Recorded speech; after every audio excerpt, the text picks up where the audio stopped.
A new movement called #WalkAway has begun, in which liberals, people like me who believe in maximum individual freedom, open-hearted tolerance, and a commitment to the truth, talk about why they walked away from the Democratic Party, which after all is the party of racism, emotionalist groupthink, and dishonest narratives meant to increase government power.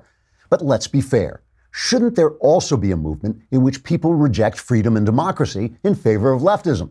So, to counter #WalkAway, I'm here to begin the #Descend into Emotional Infantilism and Become a Democrat movement, with 5 reasons to shift to the left.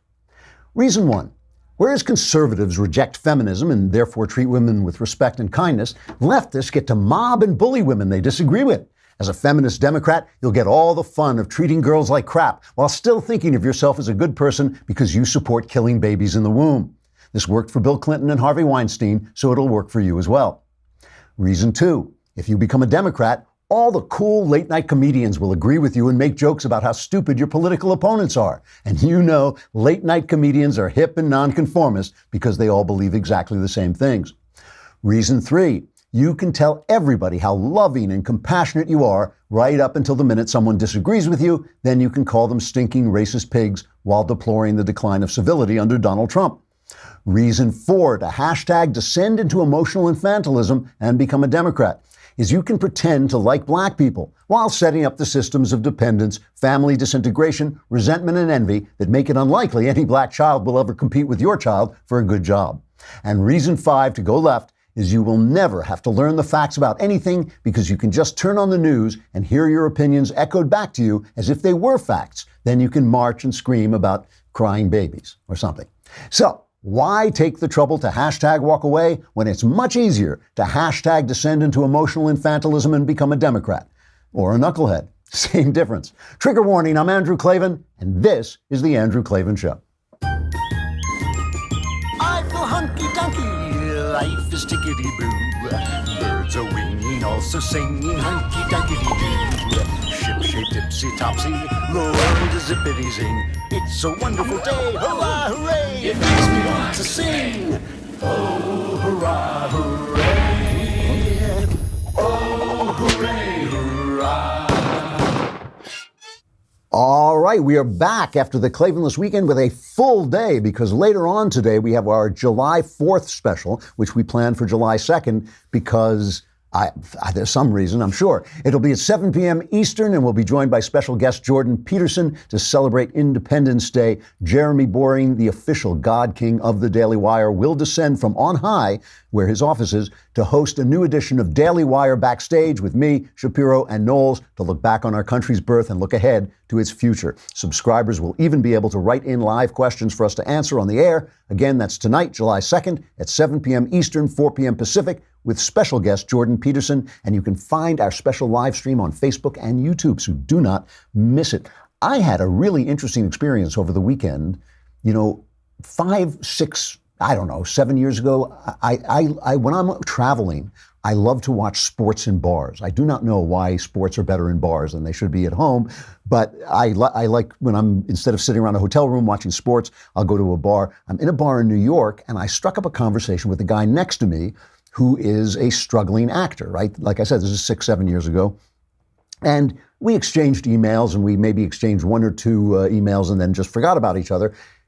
A few months ago, while I was on vacation in Oregon, I get an email from this guy, a group email from the guy saying he is starring in Henry IV, the Shakespeare play, with Tom Hanks as Falstaff. And Falstaff, if you don't know, is one of the greatest parts in all of theater. And Tom Hanks, I think, is a terrific actor. So he sent us, a form where you could get these really cheap tickets, because tickets were going up to $500 a piece, And this is kind of cool because I didn't even know this existed. It's at this big VA facility, a VA hospital, and all the ticket takers and all the people there are veterans, obviously veterans from the VA. And they have a big outdoor stage, and they're trying to build it into an LA Shakespeare festival. And I got to say, the production was good.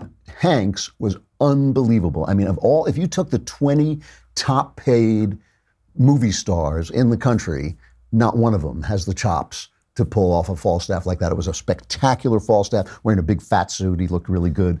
And it was really good. It was good production. Joe Morton was also in it, the guy from Scandal. And he played King Henry IV.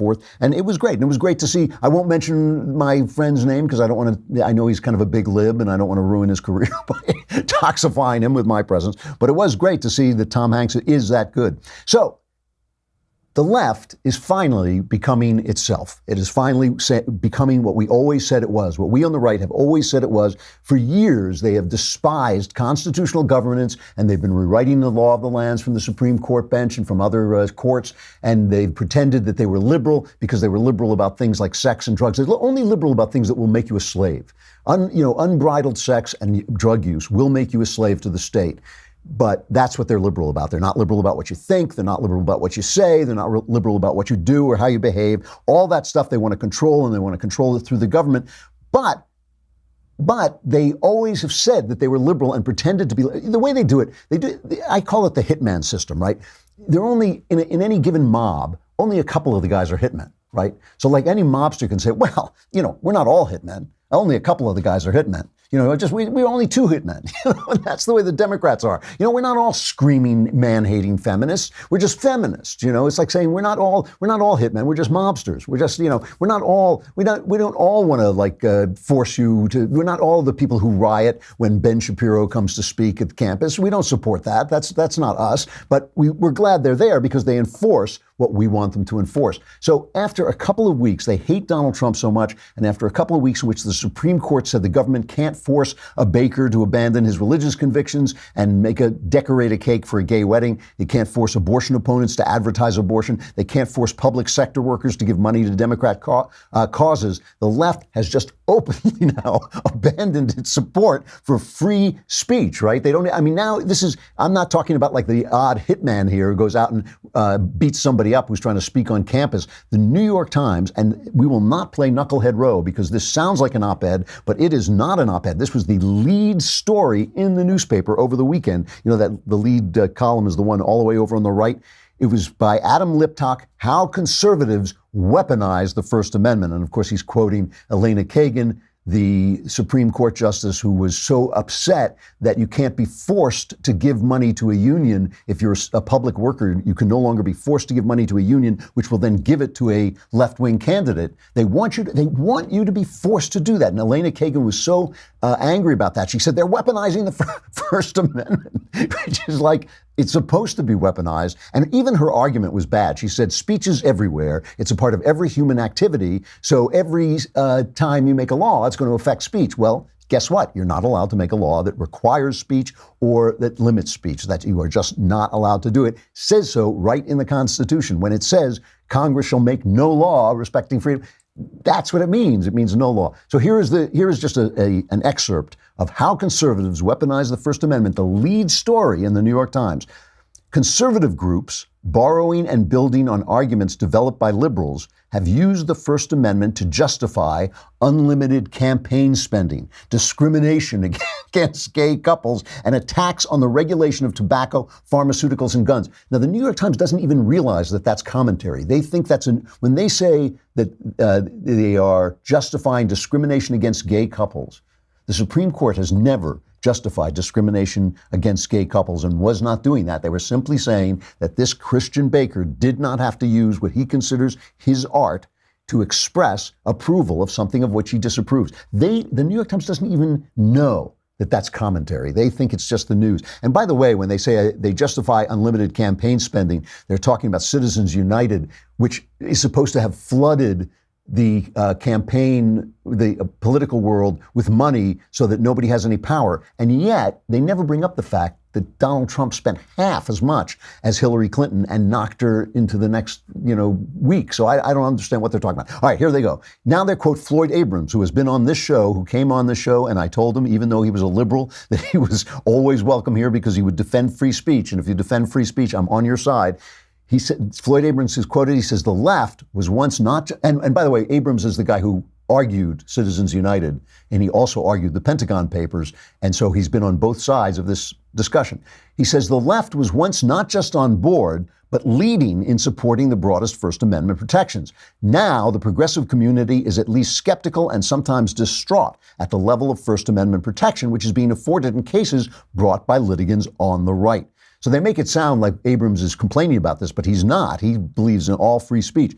Many on the left, the article goes on, many on the left have traded an absolutist commitment to free speech for one sensitive to the harms it can inflict. They're now sensitive about free speech. You know, if you're sensitive, then you can take people's free speech away. Take pornography and street protests. Liberals were once largely united in fighting to protect sexually explicit materials from government censorship. Now, many on the left see pornography as an assault on women's rights. And I love the fact that they're exposing themselves. They no longer believe in the American system. They no longer believe in freedom. In 1977, he goes on, many liberals supported the right of the American Nazi Party to march among Holocaust survivors in Skokie, Illinois. Far fewer supported the free speech rights of the white nationalists who marched last year in Charlottesville, Virginia. There was a certain naivete, he says, in how liberals used to approach free speech, says Frederick Schauer, a law professor at the University of Virginia. He goes on to say, Schauer says, because so many free speech claims of the 1950s and 1960s involved anti-obscenity claims or civil rights and anti-Vietnam War protests, it was easy for the left to sympathize with the speakers or believe that speech in general was harmless. But the claim that speech was harmless or causally inert was never true, even if it has taken recent events to convince the left of that. The question then is why the left ever believed otherwise. Some liberals now say that free speech disproportionately protects the powerful and the status quo. So one more quote from this. When I was younger, says Louis Seidman, a law professor at Georgetown, I had more of the standard liberal view of civil liberties, and I've gradually changed my mind about it. What I've come to see is that it's a mistake to think of free speech as an effective means to accomplish a more just society. In other words, what they are saying is, we believed in free speech when we were getting what we wanted, but we don't believe in free speech when you're getting what you want. That is essentially it. It's always, this is the thing about, this is what makes them infants. This is what makes them children. They don't believe in the process. They only want the results they want. They're like Erdogan in Turkey, who said democracy is like a streetcar. When you reach your stop, you get off. That is what the left feels. They have reached their stop, and now they want to get off the free speech train. And this walk away thing I was joking about at the beginning, this is real. This started with a gay hairdresser, right? I've always said this about gay people, as I've defended gay people in venues that were hostile to my point of view. I've always said they are natural conservatives. They are people who want to, they are high achieving people who want to keep the money they make, who want to be free to do what they do, who don't want the cops kicking down their door to find out how they're having sex, and they don't want the cops kicking down your door to find out how you're having sex. So here's this guy, Brandon Straka. He's a gay hairdresser, and he made this video, walk away video, that went viral. Let's cut 10. I reject the acceptance of junk science and superstition to advance ideological agendas. I reject hate. These are the reasons why I became a liberal. And these are the same reasons why I am now walking away.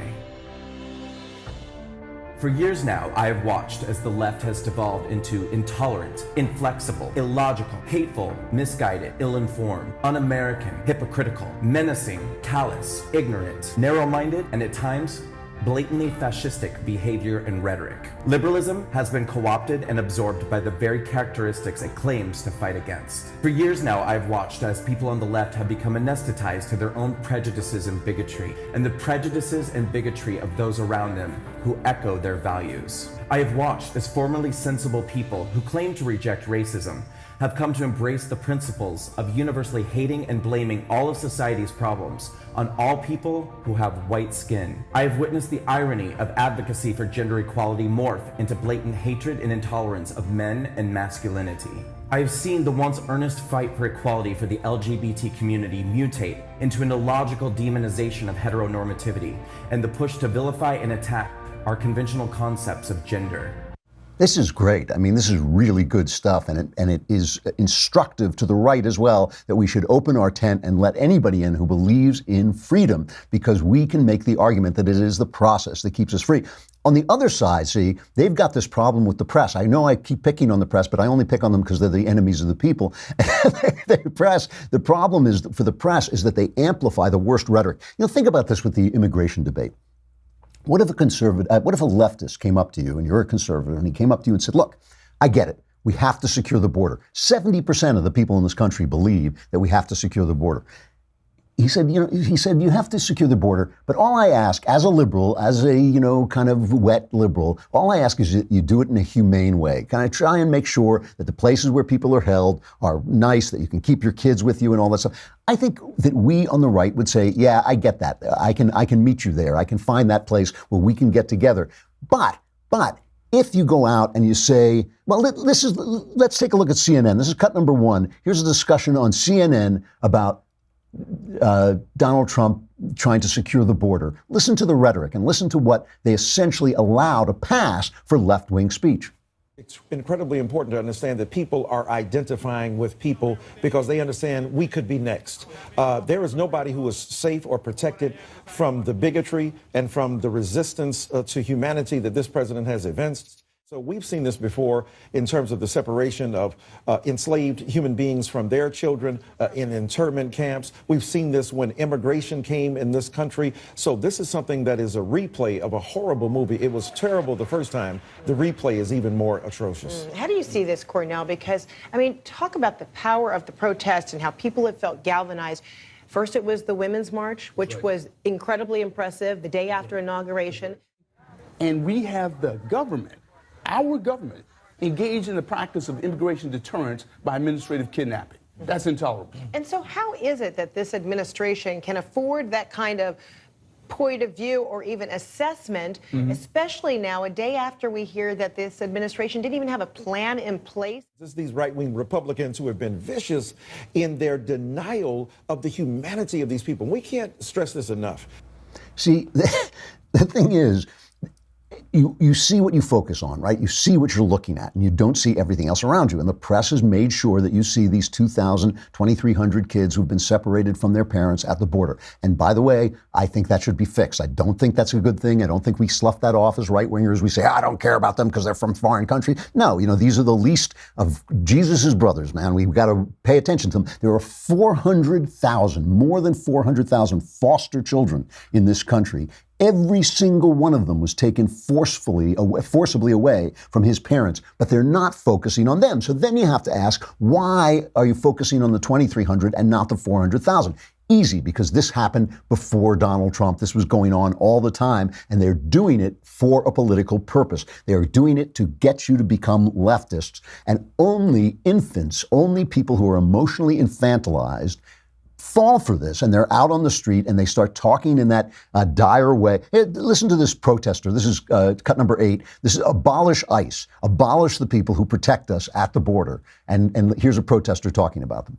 Well, because ICE is basically a terrorist organization and we're a peace organization.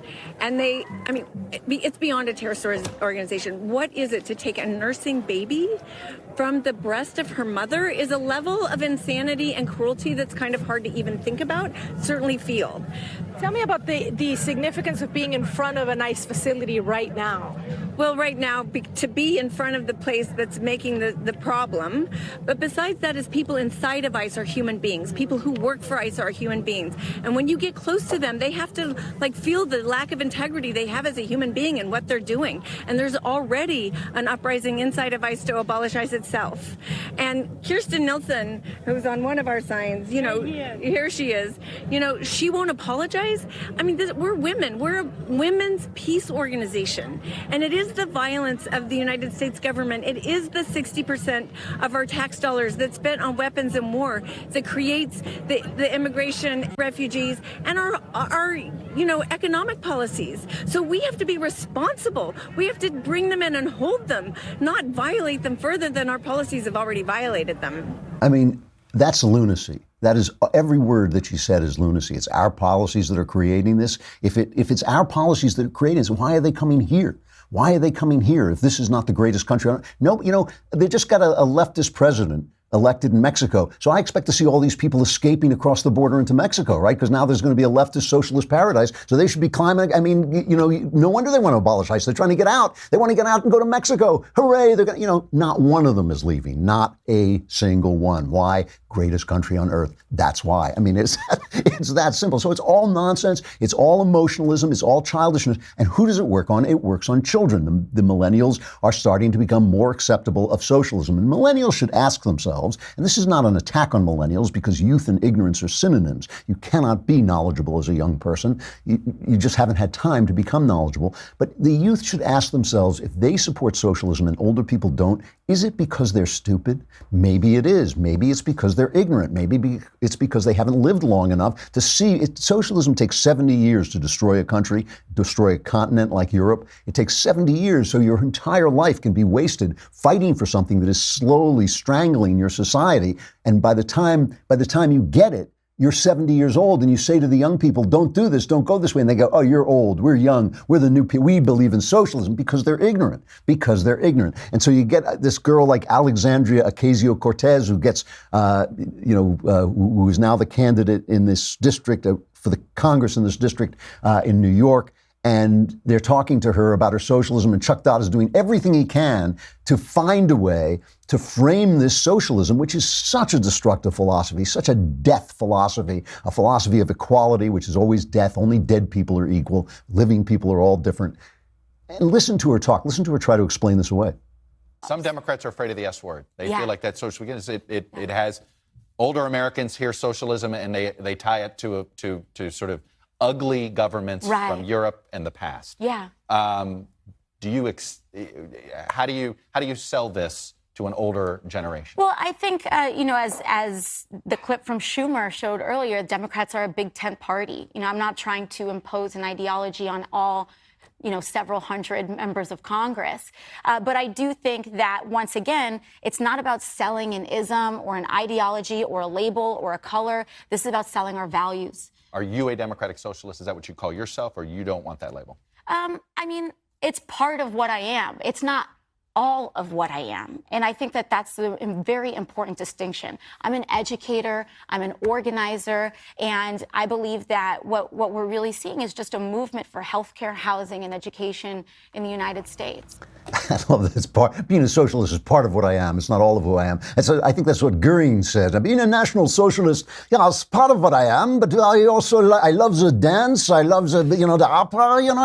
It's only a little part of me that I am a Nazi. It's like, what kind of an argument is that?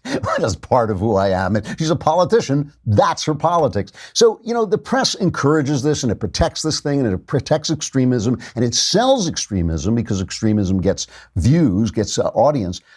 There was a shooting at a small paper in Annapolis, Maryland, right? Total lunatic who didn't like what the press had written about him. And I don't even want to go into it because I don't want to give him any press. But he goes in and he kills 5 people, including the brother of Carl Hiaasen, one of the truly terrific mystery writers. Carl Hiaasen wrote, he wrote Striptease, I think it was a Demi Moore movie, but the books are just really wonderful. Terrible tragedy, absolutely dishonest, and absolutely tragic. And the press on Twitter jumps on this and starts blaming Donald Trump because Donald Trump fights back against their leftist bias, their incredible leftist bias. And of course, when it comes to being dishonest, when it comes to blaming Donald Trump, when it comes to who is always in the lead, it's Jim, look at me, I'm Jim Acosta, who is just like, it's unbelievable. Trump had nothing to do with this. It had nothing to do with Trumpian rhetoric. It had nothing to do with anything, no matter what you think of Trumpian rhetoric, it had nothing to do with it. Trump goes to a thing at the White House where he is celebrating the tax cuts because the economy is going through the roof. I think it's 3.8% GDP. And remember, that's a number, but that means a job that somebody didn't have before. That means food on your table. Acosta is so far back, there is no possible chance that Donald Trump can hear what he's saying, and he starts screaming. If you can't see the video, the guy standing in front of him turns around and tells him to shut up, but not Jim, look at me, I'm Jim Acosta, because then people would stop looking at him. And watch the self-satisfaction on his face. Mr. President, will you stop calling us the enemy of the people, sir? Will you stop calling the press the enemy of the people, sir? Mr. President, will you stop calling the press the enemy of the people, sir?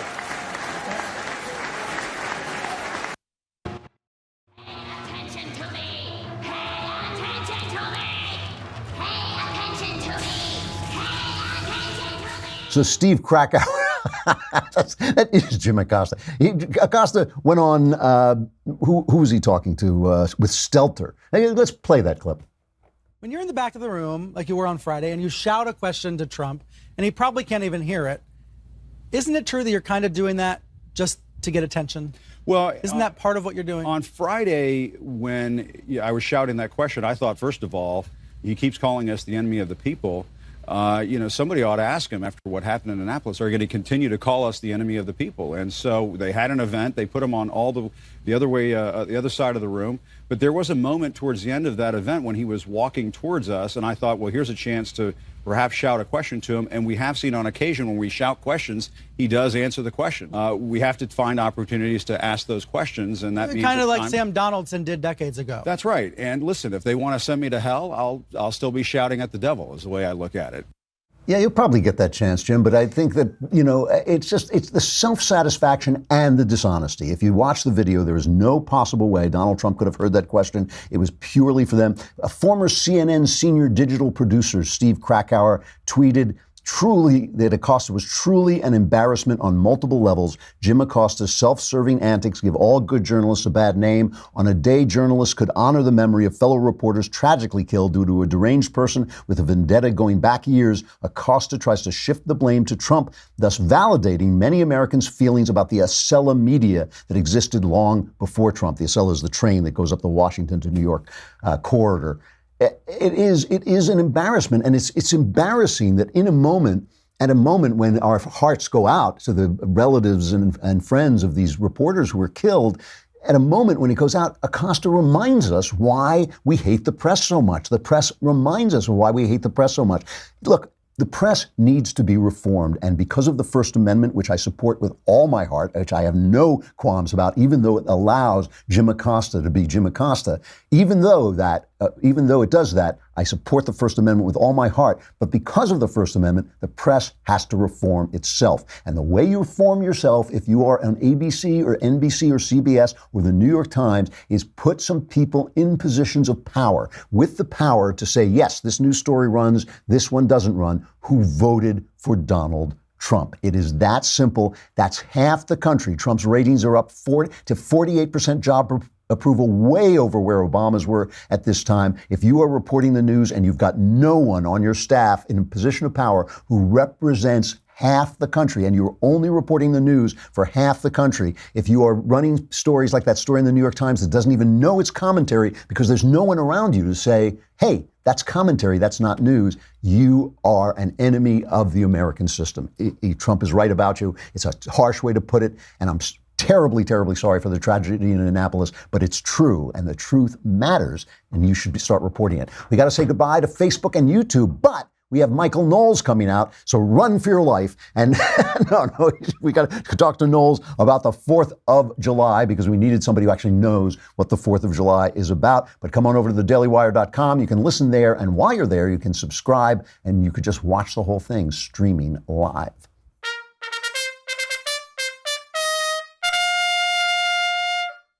All right, there's Knowles. Knowles, before we start, we're going to talk to you about the 4th of July, but before we start, I want to play this PragerU video. Will Witt, for some reason, went down to the Santa Monica beach to talk to girls in bathing suits. Now, I have no idea why a young man would do something like that, would do such a thing. But while he was there talking to girls in skimpy bathing suits, he was asking them what the 4th of July is. And, if you can make a woman feel stupid, you might get somewhere with her. So here's Will Witt from PragerU.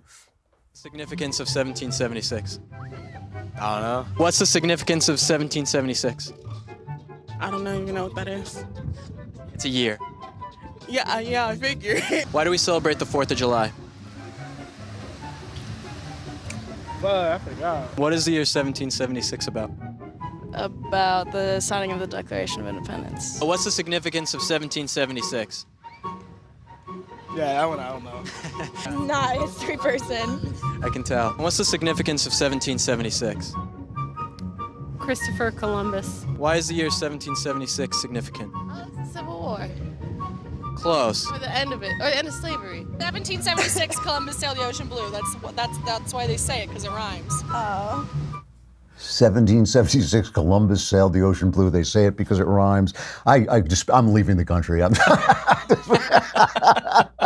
So I thought I'd ask you. You're a millennial, right? I thought, do you have any idea what July 4th is about? Well, as a millennial, as a millennial, I first have to observe: was that guy Will Witt? Was he constructed in a laboratory for social media? Everything about him, it's like he's made for Instagram. He is. He actually is only this small. He's only like 3 inches tall, so he fits right into a YouTube screen. Yeah. It is really depressing to see that video, except, of course, it backs up what we know from all recent polls about this. Marist did a huge poll in 2011 about what Americans know about July 4th, 1776. According to 14% of American teens, and this is 2011. I don't think things have gotten better since then. Yeah. But according to 14% of American teens, 1776 is when the United States declared independence from France. Oh, no. According to 5% of Americans, that's when the United States declared independence from Canada. 35% of Americans, when asked to pinpoint the century in which the American Revolution took place, really only 4 that there could be in the history of this continent, 35% of them don't know when it took place. Wow. So the big number from this survey is that 42% of Americans do not know that America declared independence on the 4th of July.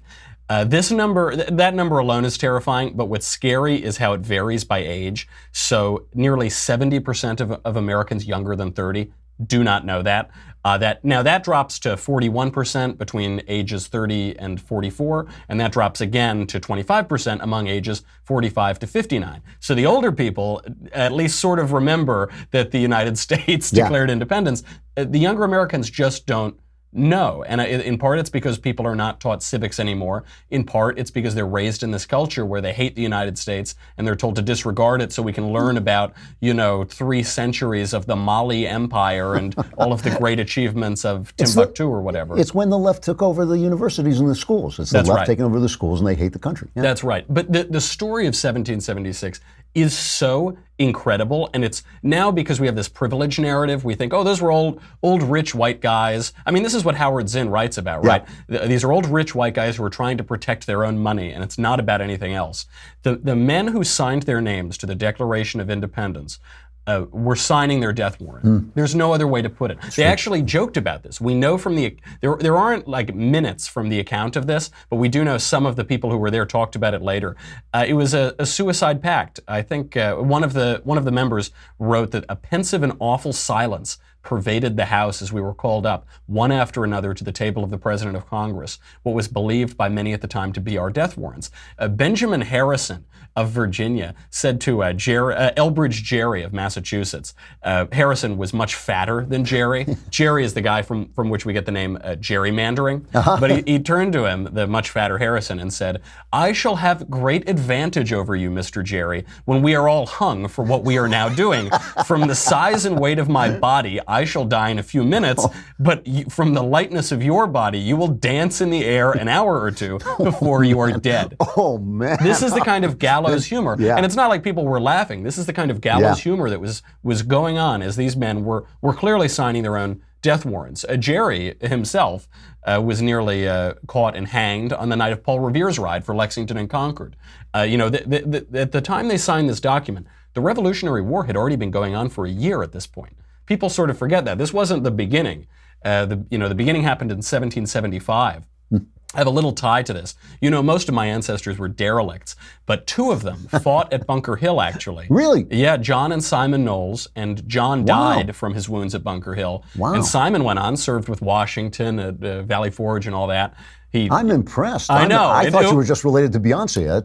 That's amazing. And Hillary Clinton, as my 4th cousin once removed. Yes. It's true. Well, just like knowledge of American history over the generations, the quality has declined a little bit, I think is fair to say. I think it's true, yeah. But it was built, it was building over time. This didn't come out of nowhere. And the other lie that we hear today is this was just this political maneuver. The Declaration of Independence was just about protecting people's property. This was a profoundly philosophical document. Yeah. It was a practical political document, but it was profoundly philosophical. You know, this all began with the Continental Association in 1774 that instituted a trade boycott with Great Britain, you know, and actually that included the slave trade. This will play an important role in the Declaration. In 1774, they decided we're not going to import slaves from Great Britain anymore. Great Britain foisted the slave trade on us. We're not going to participate. We're not going to buy tea from them either, you know. But by as early as 1775, Thomas Jefferson still sort of liked the British. You know, he says, believe me, there is not in the British Empire a man who more cordially loves the union with Great Britain than I do. But, you know, we want to fix some of these imbalances and whatever. Right. By the time that 1776 rolled around, the colonies hated their imperial overlords. I mean, it was they were at a boiling point. You see this in totally different view. The British believed from 1688, from the Glorious Revolution, that Parliament was the supreme authority. Parliament couldn't do anything unconstitutional by definition. Right. Parliament is the supreme authority. But the United States already at this time had the idea that the Glorious Revolution, the Constitution of 1688, protected fundamental rights that we could appeal to heaven for. Parliament couldn't control them. You know, one of the first flags of the United States was the pine tree flag. It said, an appeal to God, an appeal to heaven. So after Thomas Paine published Common Sense in 1776, all hell breaks loose. These men pick Thomas Jefferson for the Committee of Five to draft the Declaration of Independence. And already at this time, there were about 90 resolutions throughout the colonies. We are going to declare independence. The United States is ready to do this. The future United States is ready to do this. The Lee Resolution passes. Coincidentally, as it is today, not on July 4th, but on July 2nd. I know, you know, yeah, that's true. John Adams thought this was going to be the great celebration. And what's kind of touching about that is Adams was always getting screwed because he was a short, ugly, obnoxious little guy. Yeah, right. And Thomas Jefferson was a tall, handsome guy. And so Adams, who made the famous speech that convinced them to vote this death warrant, this separation from Great Britain, thought, oh, well, this is going to be history forever. But instead, Thomas Jefferson got all the credit because they signed the Declaration. On the 4th, yeah. You know, this does make me think about all those poor political pundits. You know, like I love Charles Krauthammer, but he predicted a lot of things that didn't happen. Right. And you know, all political pundits do that, right? And this is the most famous one ever from John Adams. The 2nd day of July, 1776, will be the most memorable epocha in the history of America. Not so much. Not close, so much. But no cigar. Close, yeah. So they passed the Lee Resolution, which formally declares independence from Britain today on the 2nd. And then 2 days later, they ratify it, and Jefferson gets all the credit. Right. But what's quite interesting, a lot of things were taken out of Jefferson's first draft because they had to get the southern states on boards. Right. One of those was ending slavery. Right. Ending the importation of slaves. So Jefferson said, I guess the first draft was a little harsher on England than the second one. So they took that out. They said the Clause 2, this is Jefferson writing years later, the Clause 2 reprobating the enslaving the inhabitants of Africa was struck out in complaisance to South Carolina and Georgia. South Carolina, the state that has caused every problem in the history of the United States, who had never attempted to restrain the importation of slaves and who, on the contrary, still wished to continue it. Our northern brethren also, I believe, felt a little tender under these censures, for though their people had very few slaves themselves, yet they had been pretty considerable carriers of them to others. So for all of those who say this was not a philosophical document, America was built on slavery, from the very beginning, the entire country is uncomfortable with this. Yep. The Declaration is uncomfortable, and even the Northerners, who didn't have a lot of slaves, they felt the taint of being the traders of slaves, of importing them to the United States. The document is in two parts. This is why people don't understand it. Part of it is this very plain complaint, political, serious grievances against the king. Right. So a couple ones that are never quoted these days, but I really like them, are the king, he has dissolved representative houses repeatedly for opposing with manly firmness of his invasions on the rights of the people. We need a little more manly firmness in our writing. I know. Then we'd have to listen to the New York Times talk about how the right has pounced on manly firmness. That's right, yeah, toxic manly firmness. And then my other favorite one is, he has excited domestic insurrections amongst us and has endeavored to bring on the inhabitants of our frontiers, the merciless Indian savages, whose known rule of warfare is an undistinguished destruction of all ages, sexes, and conditions. I love our founding philosophical document includes the phrase merciless Indian savages. So there's that practical part. But then on the philosophical part, you get from Jefferson, first of all, a lot of the Constitution of Virginia. But you also get Locke, you get Hutchinson, you get Burlamaqui, a lot of philosophers from the Scottish Enlightenment, from who were writing at the time. You get a lot of them almost word for word. And but because it was so in the air, there are little Americanized changes to the language. What's also interesting about this, and you'd think that the Declaration would have been forgotten between 1776 and 1860 maybe, rather than now, because it wasn't referenced a lot after the formation of the country.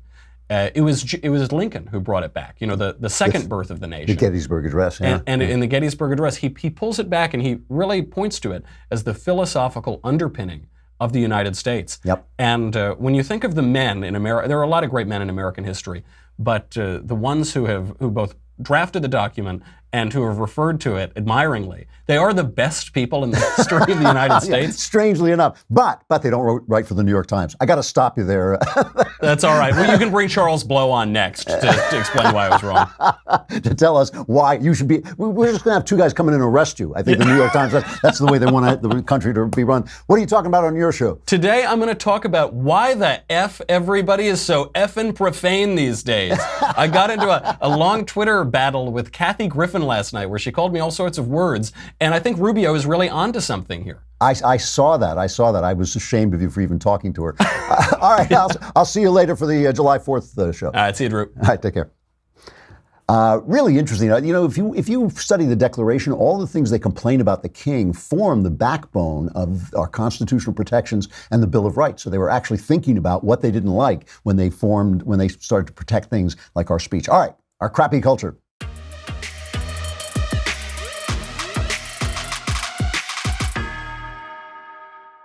So I mentioned this before, but I have to mention it again. David Bossie, an acquaintance of mine, a guy I always talk to in a friendly way whenever we bump into each other, and a guy I admire because he was Citizens United, so he defended free speech in this country at the Supreme Court.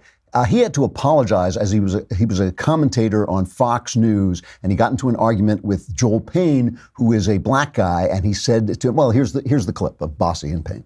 Michael Hayden posted a picture of Auschwitz. Donnie Deutsch is talking. That liberal Michael Hayden.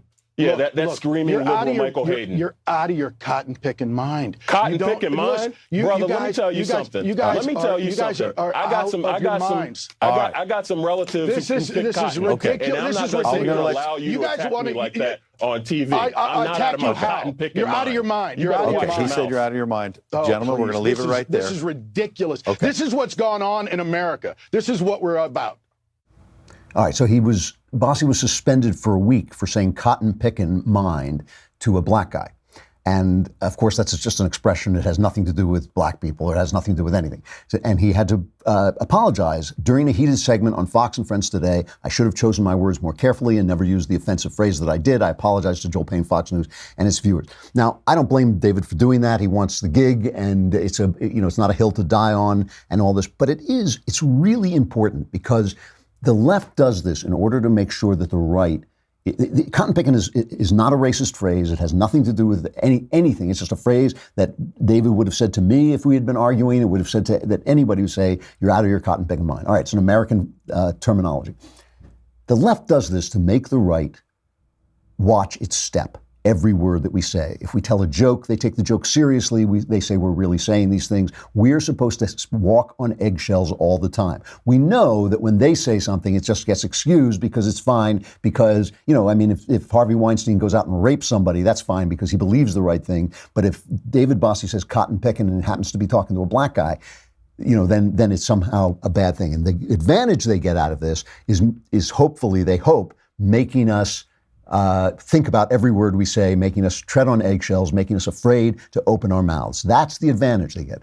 The disadvantage, I would argue, is so awful, is that now you cannot speak to Mr. Payne as you would speak to anyone else. You cannot treat him as an equal. You cannot treat him as a fellow American. You cannot treat him as a guy talking to a guy, as pals who yell at each other and argue at each other. You have to watch your step around Mr. Payne, and that makes him less than he is. That means I think black people are so poorly served by this.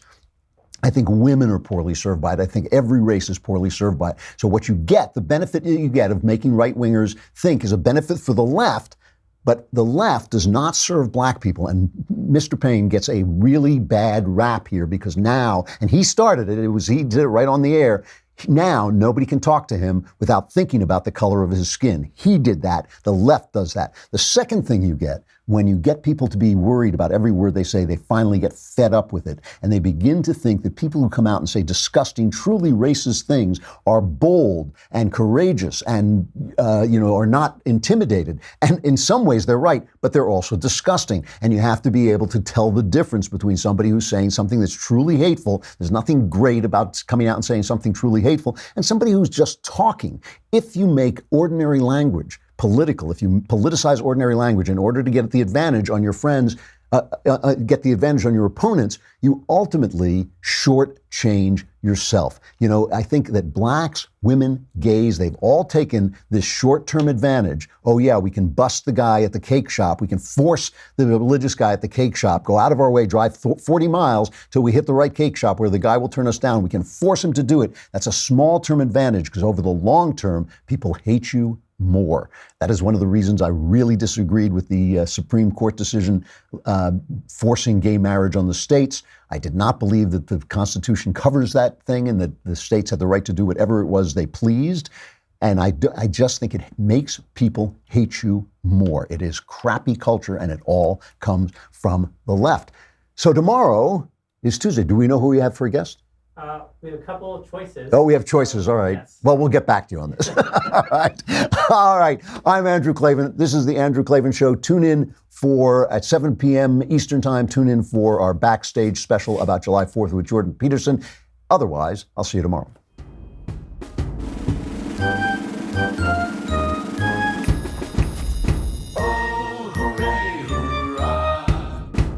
The Andrew Klavan Show is produced by Robert Sterling. Executive producer, Jeremy Boring. Senior producer, Jonathan Hay. Our supervising producer is Mathis Glover. And our technical producer is Austin Stevens. Edited by Emily Jai. Audio is mixed by Mike Cormina. Hair and makeup is by Jesua Alvera. The Andrew Klavan Show is a Daily Wire Forward Publishing production. Copyright Forward Publishing 2018.